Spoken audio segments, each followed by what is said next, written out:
Olá, vamos retomar a análise das causas de extinção do crédito tributário. Já analisamos várias causas estabelecidas no artigo 156 do CTN. Já vimos pagamento, compensação, transação, remissão, prescrição, decadência, mas ainda nós temos outras causas de extinção do crédito tributário que merecem análise de maneira peculiar, de uma maneira bastante aprofundada, né? Então nós nos deparamos agora com uma próxima causa de extinção do crédito tributário. Acompanhe comigo o nosso primeiro slide. Vamos lá. Nós temos surgindo, portanto, agora a conversão de depósito em renda. Na conversão de depósito em renda, o que diz o nosso slide? Após decisão administrativa ou judicial definitiva, favorável ao sujeito ativo, o depósito integral efetuado no feito é convertido em renda a favor daquele, extinguindo-se o crédito tributário. No curso da demanda, o crédito tributário encontra-se suspenso. No entanto, ao término, quando há decisão favorável ao fisco, dá-se a extinção com a conversão em renda. Vejam que ponto importante que nasce aqui. Quando estudamos o tópico suspensão da exigibilidade do crédito tributário, nós vimos que uma das causas que suspendem a cobrança do crédito tributário pelo fisco consistia no depósito do montante integral do tributo. Então, a partir do momento que nós nos deparávamos com o depósito do montante integral do tributo, nós tínhamos a suspensão da exigibilidade do crédito tributário. Só que, a partir do momento que nós nos deparamos com a suspensão da exigibilidade em decorrência do depósito integral, e nós temos uma discussão judicial ou administrativa, a partir do momento que nós temos uma decisão favorável ao fisco, aquele montante depositado integralmente, ele passa a se converter em renda, oportunidade, portanto, que nós nos deparamos com um caso de extinção do crédito tributário. Ou seja, eu diria, ou poderia afirmar, até nos próprios termos do slide, que durante o curso da demanda, nós teríamos suspensa a exigibilidade do crédito tributário em decorrência do depósito integral que foi efetuado. Mas a partir do momento que a demanda passa a ter uma decisão e esta decisão é favorável ao fisco, este montante depositado integralmente será levantado pelo fisco, se converterá em renda e nós teremos incidindo uma causa extintiva do crédito tributário, que é a conversão em renda. Acompanhe comigo o próximo slide, vamos lá. Nos tributos cujo lançamento seja feito por homologação, nós temos aqui um novo caso de extinção do crédito tributário, que se diz respeito, portanto, ao pagamento antecipado e à homologação do lançamento. Então, nos tributos que são lançados por homologação, nós temos uma nova causa extintiva. E o que diz o nosso slide? Nos tributos cujos lançamentos sejam feitos por homologação, o sujeito passivo faz o pagamento com a apuração realizada por ele próprio antes do lançamento. E a extinção não se dá com o pagamento, mas com a soma deste com a homologação do lançamento. Então vejam que questão importante que surge aqui. Nós nos deparamos com uma nova causa extintiva do crédito tributário. E a causa extintiva, ela fala que é o pagamento com a consequente homologação. O que acontece no lançamento por homologação? Nesta modalidade de lançamento, nós temos, portanto, o pagamento sendo efetuado previamente pelo sujeito passivo e, posteriormente, o fisco verificando, analisando que o mesmo foi efetuado de maneira correta, ele simplesmente vem e homologa homologa efetivamente o pagamento. Isso é denominado de lançamento por homologação. Quero deixar claro que o pagamento antecipado por si só, ele não... Claro, um pagamento antecipado em que o próprio contribuinte ou sujeito passivo verifica o tributo que ele entende cabível pagar, não é por si só ensejador da extinção do crédito tributário. Para que nós tenhamos a extinção do crédito tributário, a necessidade que tenhamos, portanto, o pagamento efetuado e, posteriormente, a homologação procedida pelo sujeito ativo. Então, vejam, uma causa importante de extinção do crédito tributário consiste no pagamento efetuado com a consequente homologação realizada. Vamos à frente, próximo slide. O próximo slide diz que no lançamento por homologação há uma antecipação de pagamento, permitindo-se ao fisco homologá-lo em um prazo decadencial de 5 anos, a contar do fato gerador. Então vejam que houve o pagamento antecipado, pagamento este que foi calculado o montante do tributo pelo próprio contribuinte, o fisco passa a partir deste momento a ter 5 anos para homologar o lançamento. Ou melhor, para homologar efetivamente, ou para proceder o lançamento. E nós já vimos que o período que o fisco possui para proceder o lançamento é de 5 anos, prazo esse considerado como prazo decadencial. O transcurso do prazo sem a manifestação do fisco enseja um lançamento por homologação tácito, sem o qual o fisco perde o direito de cobrar. Ponto importante que começa a surgir na nossa conversa. O lançamento por homologação é caracterizado, portanto, pelo pagamento prévio, que é o pagamento do montante, portanto, apurado pelo próprio sujeito passivo. Uma vez pago, o fisco deverá homologar tal procedimento, que é o que nós chamamos de lançamento por homologação. Só que nós vamos nos deparar com a seguinte peculiaridade, em que uma vez efetuado o pagamento, o fisco tem o prazo de 5 anos, o sujeito ativo tem o prazo de 5 anos para efetuar o lançamento por homologação. Se ele efetivamente homologar, nós teremos a extinção do crédito tributário em razão do pagamento e de uma homologação expressa.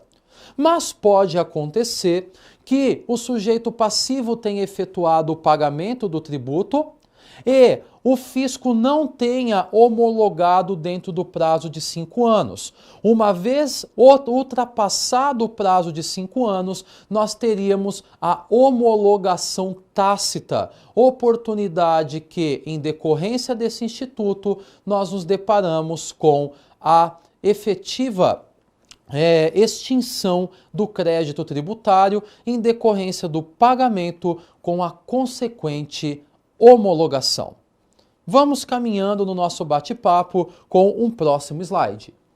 O próximo slide diz o seguinte, que o caso abordado anteriormente reflete um instituto da decadência nos lançamentos por homologação, sendo que após 5 anos haverá homologação tácita, perdendo o fisco o direito de lançar. Então vejam que questão importante. No lançamento por homologação, o sujeito passivo paga e o fisco tem o prazo de 5 anos para lançar. Oportunidade que, se ele efetivar o lançamento dentro deste período, nós nos deparamos com a perpetuação do lançamento por homologação, onde nós nos deparamos, portanto, com a extinção do crédito tributário em decorrência do pagamento feito antecipado e da homologação do lançamento, que, como mencionei, pode ser uma homologação expressa.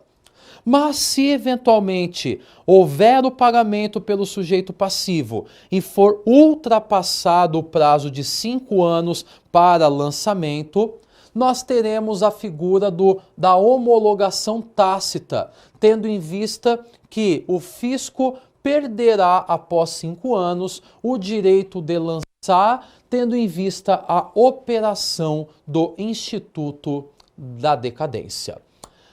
Seguindo à frente, nós temos um próximo slide com uma nova causa extintiva do crédito tributário, que é a consignação em pagamento julgada procedente. O que diz o nosso slide? A consignatória em pagamento julgada procedente irá a seu término extinguir o crédito tributário. A ação consignatória, quando do depósito judicial autorizado em seu início, não representará a causa extintiva do CTN, mas uma causa de suspensão. Vejam que ponto importante. Então, quando nós nos deparamos com uma consignação em pagamento sendo julgada de modo definitivo, procedente, nós nos deparamos com uma causa extintiva do crédito tributário que está disposta lá no artigo 156 do CTN. Agora, quando nós temos um depósito judicial autorizado no início do procedimento, pelo artigo 151, o depósito judicial é considerado como uma causa suspensiva da exigibilidade do crédito tributário. Então, a nossa conversa aqui diz respeito a uma ação de consignação que é julgada procedente. Caso seja julgada procedente, nós teremos, portanto, a caracterização de uma causa extintiva do crédito tributário. Vamos à frente, acompanhe comigo. É importante para termos em consideração esta causa extintiva do crédito tributário a análise do artigo de número 164 do Código Tributário Nacional. O artigo 164 ele revela o seguinte para nós: a importância de crédito tributário pode ser consignada judicialmente pelo sujeito passivo nos seguintes casos. Ou seja, então o valor relativo ao crédito tributário, que percebam, o valor relativo ao tributo, pode ser consignado judicialmente pelo sujeito passivo nos seguintes casos, inciso de número 1. No caso de recusa de recebimento ou subordinação deste ao pagamento de outro tributo ou de penalidade, ou ao cumprimento de obrigação acessória. Ou seja, houve eventualmente recusa de recebimento pelo fisco do montante relativo ao tributo, nós nos deparamos com a possibilidade de consignarmos em pagamento. Inciso 2. Também surge a possibilidade da consignação em pagamento no caso de subordinação do recebimento ao cumprimento de exigências administrativas sem fundamento legal. Ou seja, se eventualmente o fisco exigir para recebimento do tributo o cumprimento de eventuais exigências administrativas sem fundamentação legal, surge a possibilidade também de consignarmos o valor do tributo. Inciso 3. Também haverá possibilidade de consignação quando nós nos depararmos com a exigência por mais de uma pessoa jurídica de direito público de tributo idêntico sobre o mesmo fato gerador. Ou seja, se nós tivermos que mais de um ente tributante eventualmente resolva cobrar o tributo, nós teremos também vindo à tona a possibilidade da consignação em pagamento. O parágrafo 1º explicita que a consignação só pode versar sobre o crédito que o consignante se propõe a pagar. O parágrafo 2º, ele menciona o seguinte, que julgada procedente a consignação em pagamento, se reputa efetuado e a importância consignada é convertida em renda. Julgada improcedente, a consignação no todo ou em parte, cobra-se o crédito acrescido de juros e multas de mora, sem prejuízo das penalidades cabíveis. Vejam que importante esse parágrafo único, esse parágrafo 2º. O parágrafo 2º ele revela justamente a causa extintiva do crédito tributário. Ele diz que a partir do momento que nós tenhamos uma ação julgada procedente, a ação consignatória em pagamento ou aquele montante depositado irá se converter em renda. Se convertendo em renda, nós nos deparamos, portanto, com a presença de uma causa extintiva do crédito tributário. Ou seja, mais uma hipótese ou causa de extinção nós superamos, que foi a análise, portanto, da ação de consignação que é julgada procedente. Vamos à frente. O próximo slide revela uma outra causa de extinção do crédito tributário. E agora percebam que se refere à decisão administrativa irreformável. Nós já vimos que existe, ou na realidade, um procedimento administrativo fiscal. E, eventualmente, no caso de uma decisão administrativa irreformável, ou seja, que não cabe mais recursos ou impugnações, também estamos diante de causas de extinção do crédito tributário. O que diz o nosso slide? Esta causa se refere às decisões administrativas favoráveis ao contribuinte, uma vez que, se contrárias, não terão condão de extinguir o crédito tributário.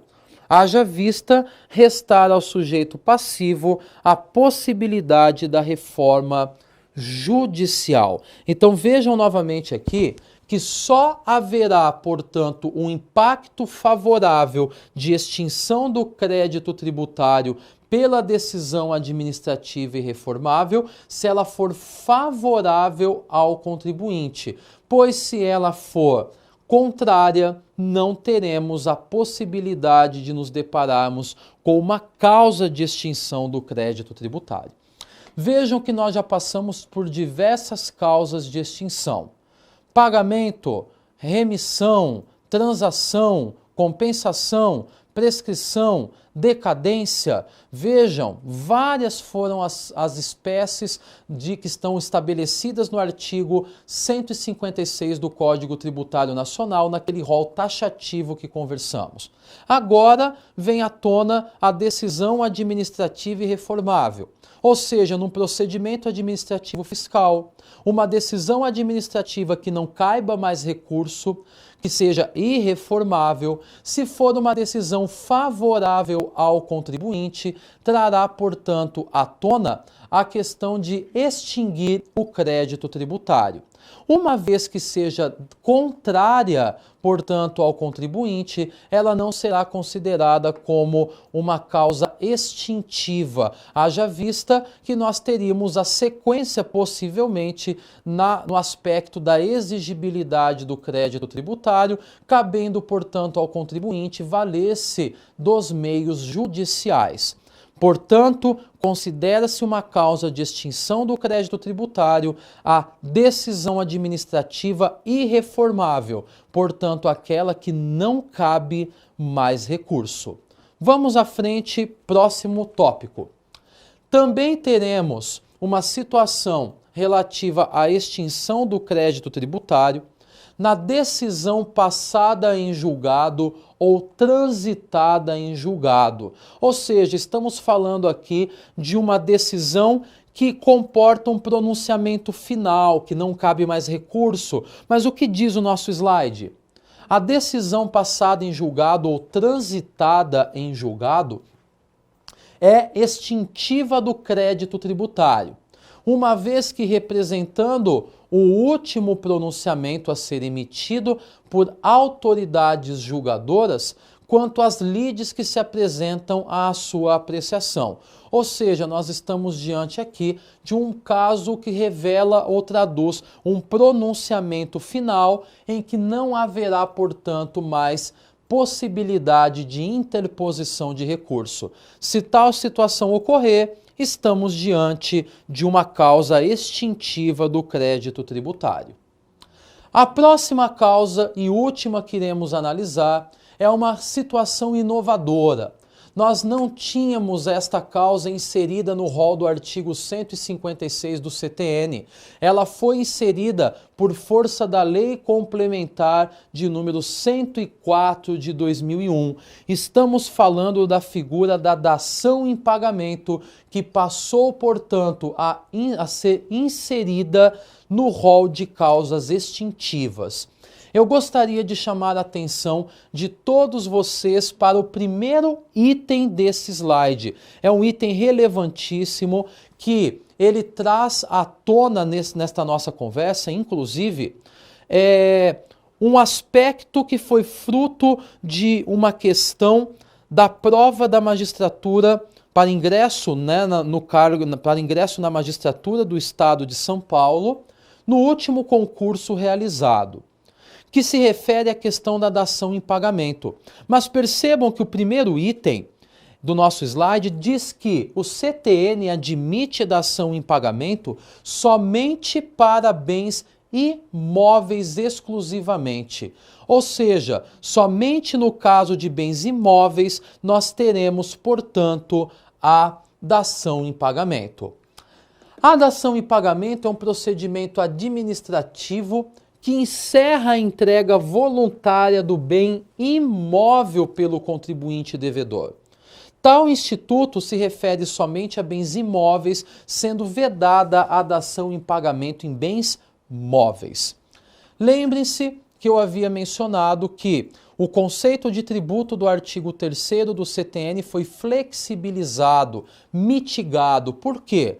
O artigo 3º diz que tributo é prestação pecuniária compulsória em dinheiro, mas nós vimos que com a lei complementar em questão que estamos analisando, ela traz, portanto, uma nova modalidade de extinção do crédito tributário, que é a dação em pagamento, permitindo-se, portanto, o pagamento do tributo em imóveis. Quero frisar, nós nos deparamos com a dação em pagamento sendo permitida pelo CTN somente relativa a bens imóveis. Bens móveis não podem ser efetivamente fruto de dação em pagamento. Desta maneira, uma vez efetuada ou perpetrada a dação em pagamento, com a entrega de um bem imóvel para suportar o pagamento de um tributo, nós temos a extinção do crédito tributário através da dação em pagamento. Reitero que esta causa não fazia parte do artigo 156 do Código Tributário Nacional, que passou a ser inserida, portanto, no rol taxativo de causas extintivas após a vir à tona a lei complementar que deu origem à inserção da dação em pagamento no Código Tributário Nacional. Bom, então analisada a dação em pagamento, nós encerramos as causas extintivas do crédito tributário. Desta maneira, encerro esse bloco e aguardo você no próximo bloco para analisarmos as causas de exclusão do crédito tributário. Quais são elas? A anistia e a isenção. Aguardo você, até lá!